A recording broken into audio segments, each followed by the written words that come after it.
Hello, PascoMath teachers. I wanted to take a moment and just welcome you back. And hopefully, you had time this summer to relax and recharge and reflect a little on your past year. And I just wanted to give you some updates and so we can make this year more awesome.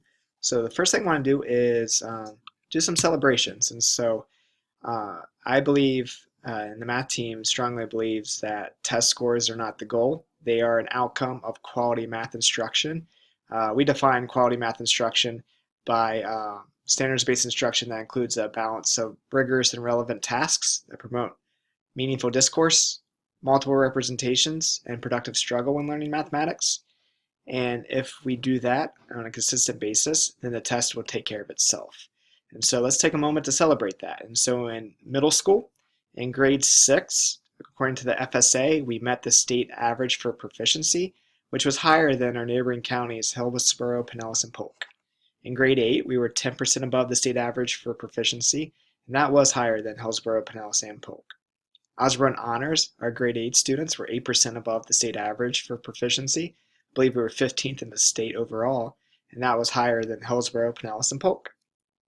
Moving on to high school, when looking at Algebra 1, we were 4% above the state average and higher than Hillsborough, Pinellas, Polk. Geometry, 6% above the state average for proficiency, higher than Hillsborough, Pinellas, Polk. And in Algebra 2, we met the state average for proficiency and higher than Pinellas and Polk. So there's much to celebrate in Pasco Mathematics. Let's take a moment to look at the Signary Learn Network. It's course number 119545. So let me get this over here so we can see it.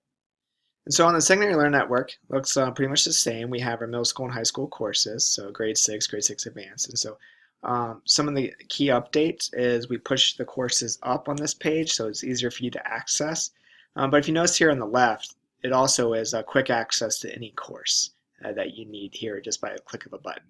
Each of these courses here is a different Canvas page, and so it's just trying to make it cleaner to communicate to those teachers. So once you click into the course, I'm just going to click into Algebra 1.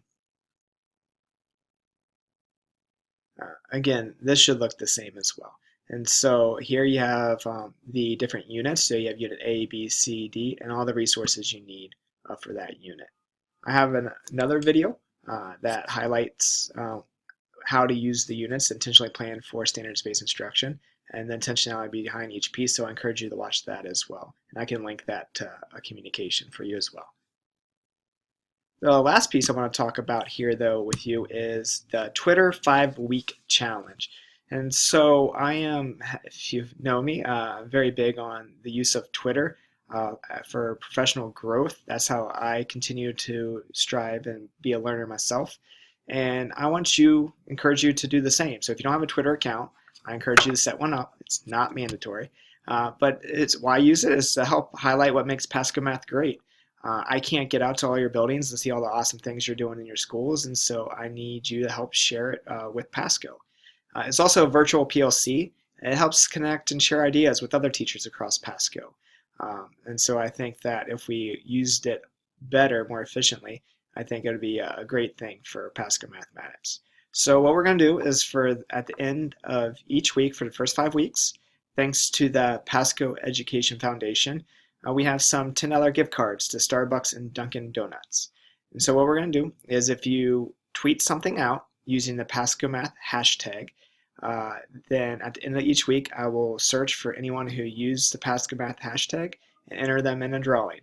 We'll draw 2 gift cards a week for the first 5 weeks. And so things that we're looking for are just things that make PascoMath more awesome. That could be students engaged in a meaningful task, students sharing solution methods, student work, implementation of MFAS tasks, anything that just highlights the great things that I know is going on in our classrooms.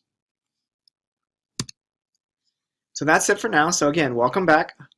Hope you had, again, a relaxing summer, and it's time to tackle another school year and make a difference. So if you have any questions, feel free to contact me or your regional specialist. Central Region's Chris Church, East is Michael Kuhn, Northwest is Dan Wolf, Southwest is Zach Stodamore, and I am your Senior Instructional Specialist for 612, Brian Dean. Thank you for making PascoMath more awesome. I'm looking forward to an awesome school year.